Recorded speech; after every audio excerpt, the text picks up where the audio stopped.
मेरी श्री जी राधा रानी जब द्वापर में अवतार लेने वाली थी, तो जैसे ही गोलोक से राधा रानी प्रस्थान हुई तो क्या होता है, गोलोक का लीला पक्षी राधा रानी के हाथ पे आकर बैठ जाता है।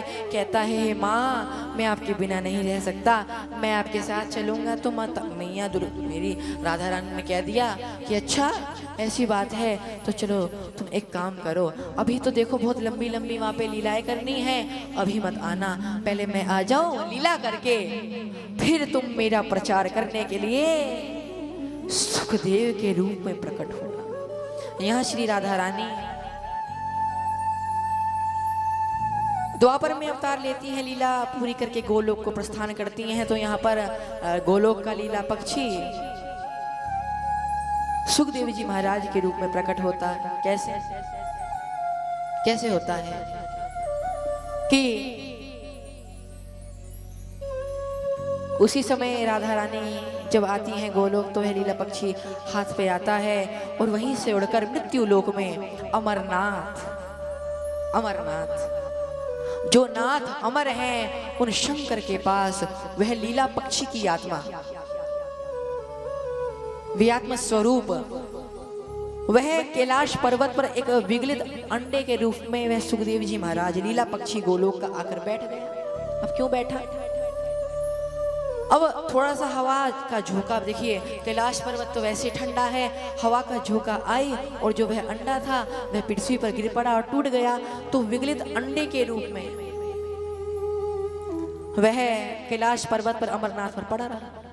अब क्या होता है कि अब यहाँ पर नारद जी भ्रमण करते हुए आते हैं और माँ पार्वती के पास जाते हैं कि मैया जरा ये बताओ कि भोले बाबा कहाँ हैं। तो माता रानी ने कह दिया कि अभी बाहर हैं। अच्छा नारद, तुम यह बताओ तुम कहाँ से आ रहे हो। अब तो बड़ा ही चिंतित होकर नारद जी महाराज कहते हैं कि मैया तो मैं त्रिलोक से ही आ रहा हूँ, लोकों में भ्रमण करता हूँ, परंतु कहीं शांति व्याप्ति नहीं है, कहीं शांति मिलती नहीं है। अगर कोई किसी के प्रति प्रेम करता है तो दिखावट का करता है। तो हे माता, मैंने सोचा है अब मैं इन लोकों में भ्रमण करूंगा ही नहीं। माता ने कहा, माँ पार्वती कहती हैं कि नारद जी, मुझे इन लोगों का तो जीवों का तो पता नहीं, पृथ्वी लोक के लोगों का तो पता नहीं कि इनमें कितना प्रेम है या नहीं, परंतु मैं विश्वास के साथ कहती हूँ कि मेरे शंकर जी में तो अत्यंत प्रेम है। भगवान स्वयं है शंकर। माँ पार्वती कहती हैं गर्व में आकर कि मेरे शंकर में तो बड़ा ही प्रेम है, वह कभी भी किसी से दिखावट का प्रेम नहीं करते। अरे वह अपने, देखो मेरे शंकर के तो कई भक्त हैं, भूत भी हैं, राक्षस भी हैं, यक्ष भी हैं, गंधर्व भी हैं, किन्नर भी हैं, हम भी हैं, आप भी हैं, परंतु भगवान शंकर के दृष्टि में सभी एक समान है, वो सबको प्रेम करते हैं। तो माँ पार्वती ने कह डाला, नारद जी एक सच बात कहती हूँ कि मेरे शंकर में तो प्रेम है, था, रहेगा, संशय की कोई बात नहीं। अच्छा, नारद जी ने सोचा अच्छा मैया मैं बताता। नारद जी कहते हैं, अच्छा मैया ये बताओ कि अगर शंकर जी में इतना ही प्रेम है तो कभी आपको शंकर जी ने बताया है कि वो गलों में मुंडों की माला क्यों पहनते हैं? कभी उन्होंने बताया है कि अभी तक वह अमर क्यों हैं? उन्होंने ऐसा क्या रसपान अमृतपान कर लिया कि वह इतने अमर हैं और भगवान हैं? और आप तो कल्प कल्प में अवतार लेती हैं, कभी सती के रूप में अवतार लेती हैं, फिर अपनी लीला को पूरी करके चली जाती हैं और पुनः अवतार लेती हैं और अब पार्वती के रूप में है। तो ये बताओ मैया कि शिव अमर क्यों है और आप बारंबार अवतार क्यों लेती हैं? माँ पार्वती के मन में बड़ा ही संशय हो गया कि भगवान शंकर ने तो हमें यह बात नहीं बतलाई। तब नारद जी ने अपना सुंदर कर्म किया और वह अपने लोक को गए, चले गए। यहाँ पर भोले बाबा आए, शंकर जी आए। शंकर जी जैसे ही माँ पार्वती को देखते हैं सोचने लगे भगवान तो अंतर्ध्यामी है, त्रिकालदर्शी सोचा कि भैया पक्का नारद जी आए थे, जब ही आग लगाकर चले गए। शंकर जी से माँ पार्वती पूछती हैं, स्वामी यह बताइए कि आपके गलों में मुंडों की माला क्यों और आप अमर क्यों हैं? तब शिव जी ने कह दिया आज कि ऐसे बात तो ऐसी है कि हे पार्वती, तुम जन्मों जन्मांतर तक तुम अवतार लेती रहती हो। देखिए माता क्यों अवतार लेती है? क्योंकि कुछ लीला करने के लिए, कुछ भक्तों को दर्शन देने के लिए माँ दुर्गा, श्रीमती राधा रानी ठाकुर जी बारंबार अवतार लेते हैं। तो इसलिए माँ पार्वती अवतार लेती हैं, परंतु वह सोचती हैं कि जब अवतार लेती हूं तो पुनः भगवान शंकर को छोड़ना पड़ता है। तो आज कह डाला कि हे स्वामी यह बताइए कि आपके गले में मुंडों की माला क्यों है और आप इतने अमर क्यों हैं, आप अमरनाथ क्यों हैं? इस प्रकार माँ पार्वती पूछती हैं। भगवान शंकर बतलाते हैं कि सुनो पार्वती, बात ऐसी है कि जो मेरे गले में मुंडों की माला है ना, ये तुम्हारी ही मुंडों की माला है। अर्थात जितने तुम्हारे जन्म हुए उतने उतने मुंडों की माला मैं पहनता गया, उतने उतने इस माला में मैं मुंड डालता गया। इसलिए मैं मुंडों की माला ये तुम्हारी ही है और किसी की नहीं है पार्वती, यह मुंड तुम्हारे ही। माँ पार्वती को समझ आया, हाँ ये तो बात सत्य है, भगवान शंकर प्रेम करते हैं, अपने भक्तों से करते हैं। हाँ तो पक्का ये तो हमारे मुंडों की ही माला है। पर अब आश्चर्य की बात तो ये पड़ी है, आश्चर्य की बात तो पड़ी है अभी कि भगवान शिव अमरनाथ क्यों है, अमर क्यों हो आप? पार्वती माता पूछती हैं कि हे नाथ आप अमर क्यों हैं? तो भगवान शंकर ने सोचा वैसे तो श्रीमद् भागवत महापुराण भगवान की जो अमर कथा है बड़ी गोपनीय, पर हे पार्वती आज मैं तुम्हें सब प्रकार से अधिकारी मानकर मैं तुम्हें ये अति गोपनीय अमर कथा का रसास्वादन कराऊंगा, क्योंकि तुम्हारी इच्छा है। तो जाओ पार्वती, भगवान शंकर कह रहे हैं कि जाओ पार्वती, कहीं कैलाश पर्वत पर देख आओ कि कहीं दूसरा तो श्रीमद् भागवत अमर कथा को सुन तो नहीं रहा, कहीं वह अमर ना हो जाए। क्योंकि यह जो श्रीमद् भागवत है ना, ये बड़ी गोपनीय है। जो श्रीमद् भागवत महापुराण का छिपकर श्रवण करता है उसे महापराध लगता है। अर्थात समझाता अनेक अनेक यहाँ पे लोग रहते हैं, सबको पता है कि श्रीमद् भागवत महापुराण का अनुष्ठान बैठा है,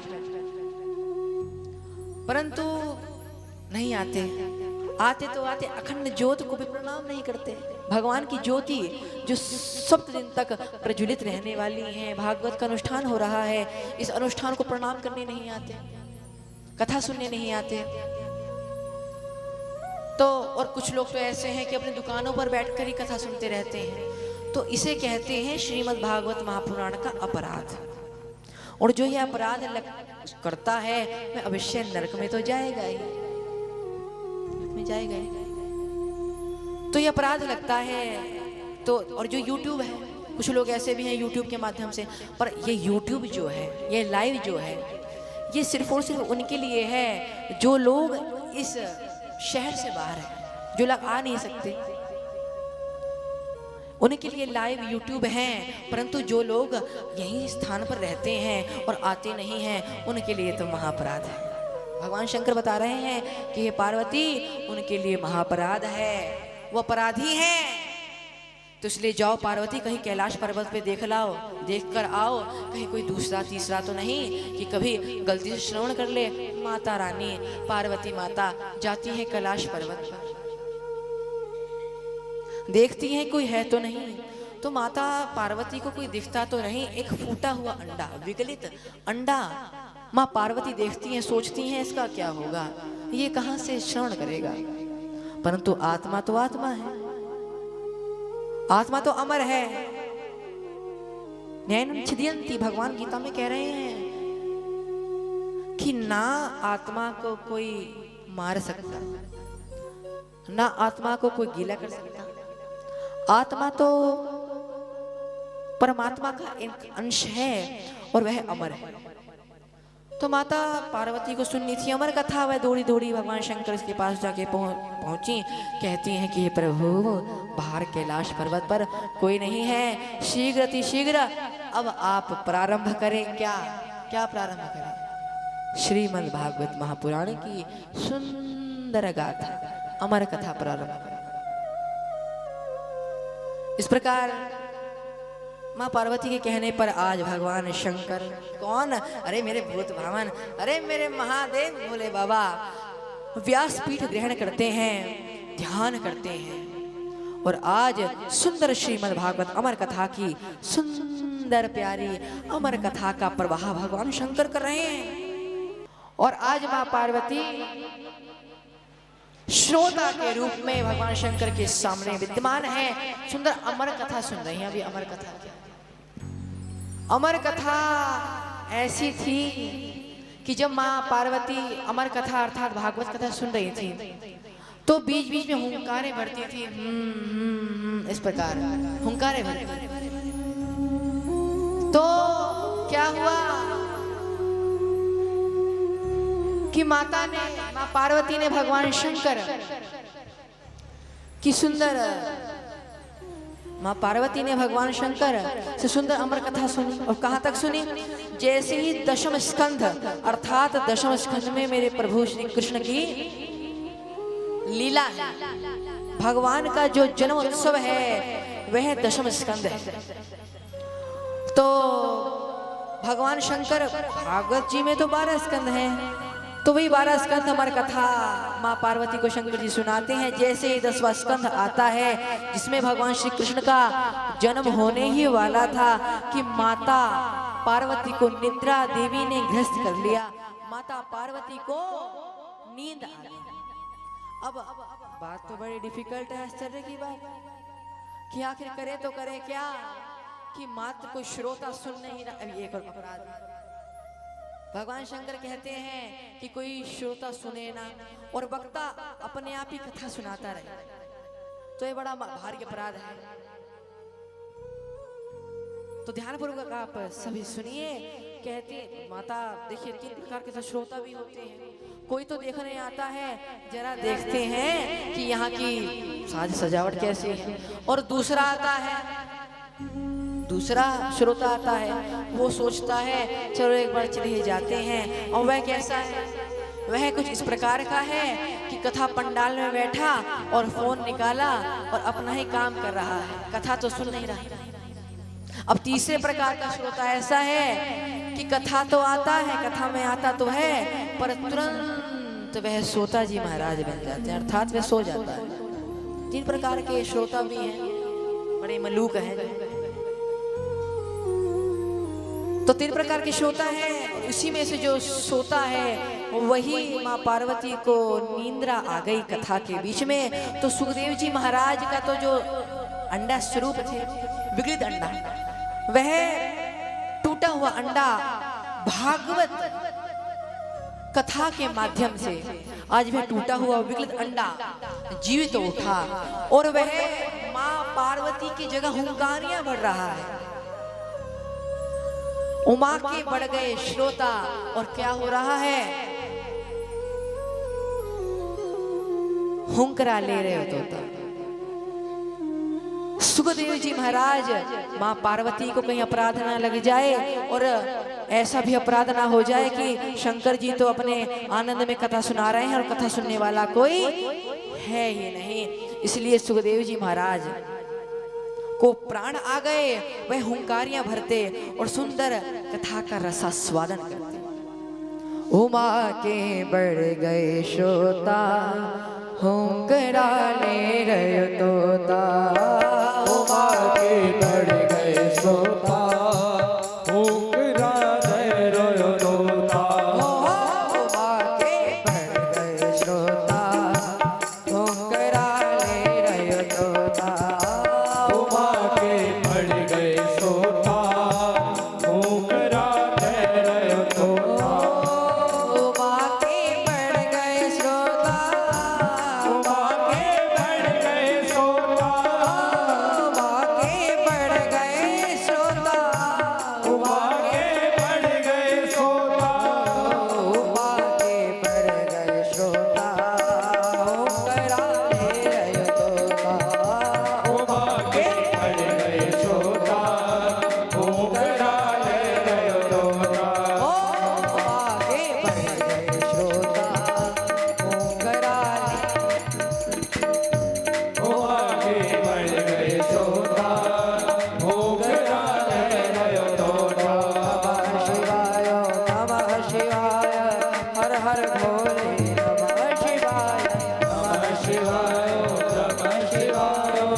उमा के अर्थात माँ पार्वती के बढ़ गए श्रोता और कौन हुंकरा ले रयो तोता। आज सुखदेव जी महाराज सुखदेव के रूप में अर्थात तोते के रूप में कथा को श्रवण कर रहे हैं और हुंकारियां भर रहे हैं। अब यहाँ तो भैया 12 स्कंध पूरा हुआ, अमर कथा भी पूरी हुई।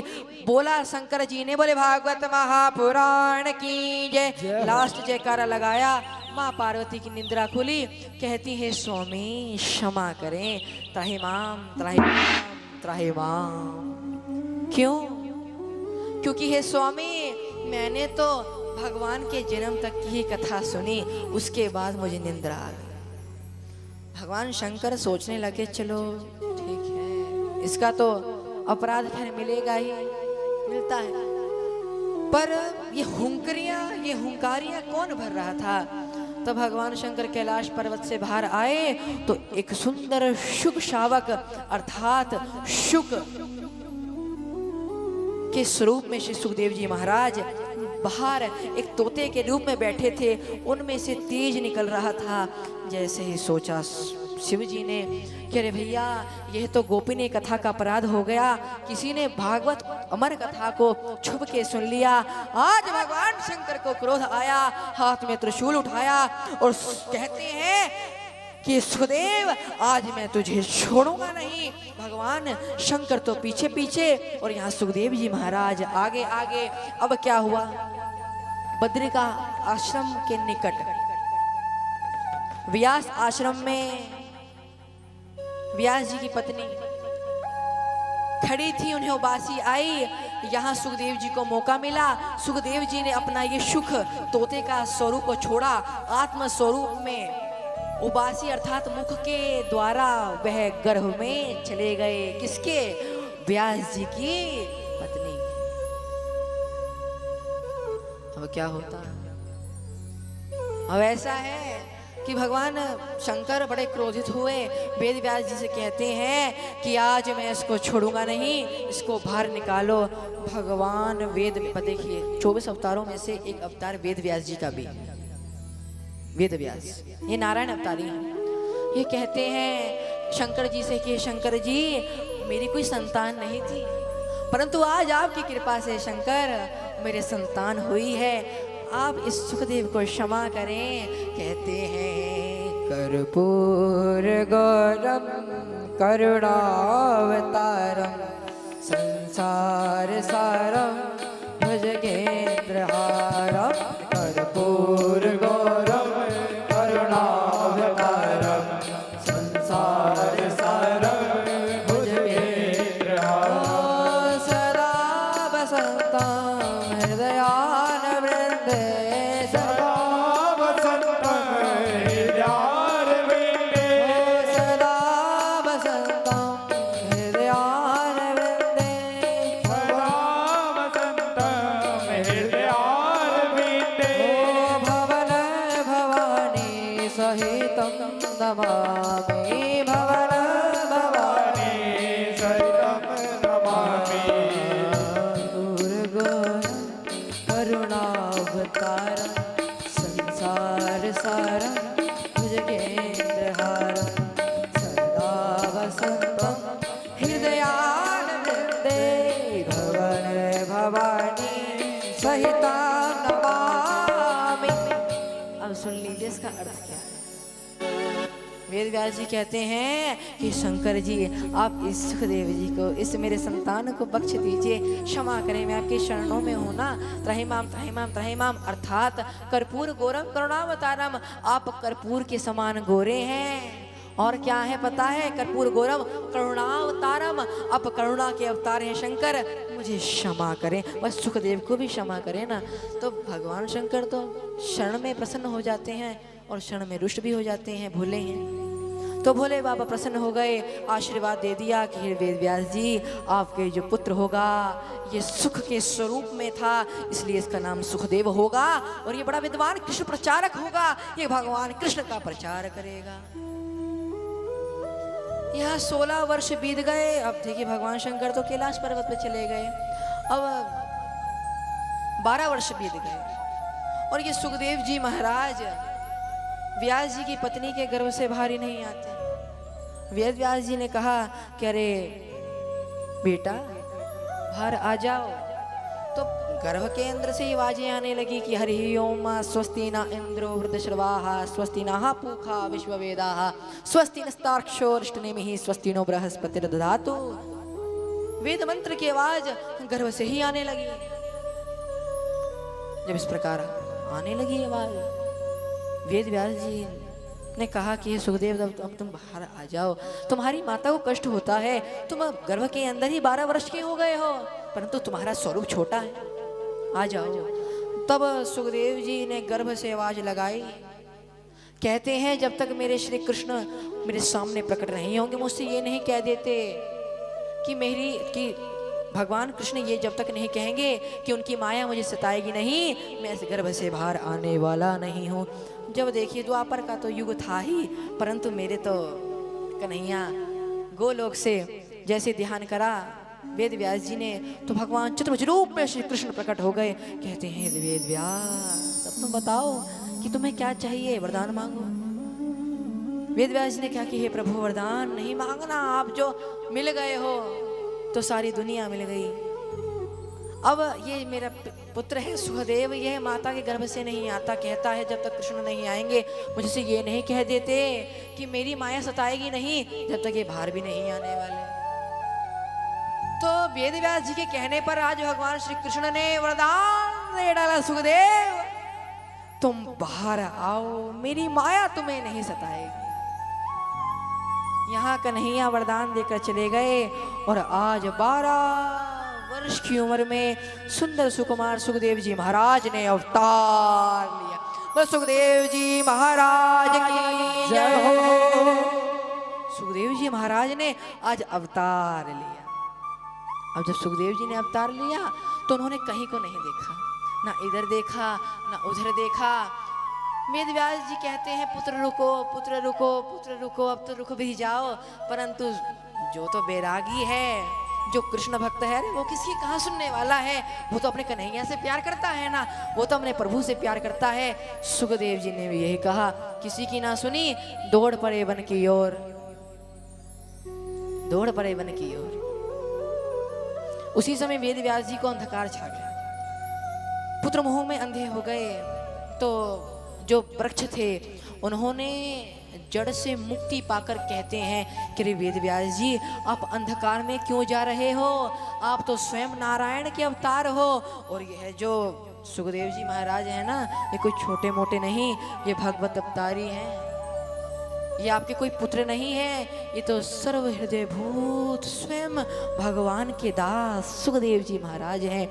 जब ऐसे जड़ चेतनों ने अर्थात वृक्षों ने यह बात चेतना में आकर कही तो वेद व्यास जी सोचने लगे कि यह कोई छोटा मोटा मनुष्य तो है ही नहीं, यह सुखदेव तो जो सुख के समान है, वह देवता, जो देवता सुख अर्थात तोते के समान है ना, उसे ही सुखदेव कहा जाता है। तो वेद व्यास जी महाराज से कहते हैं कि आप चिंता ना करो, आपके परछाई के स्वरूप में सुखदेव जी महाराज निरंतर रहने वाले हैं। जैसे ये बात वेद व्यास जी ने सुनी, उनका अंधकार मोह दूर हुआ, वह व्यास आश्रम में आ गए।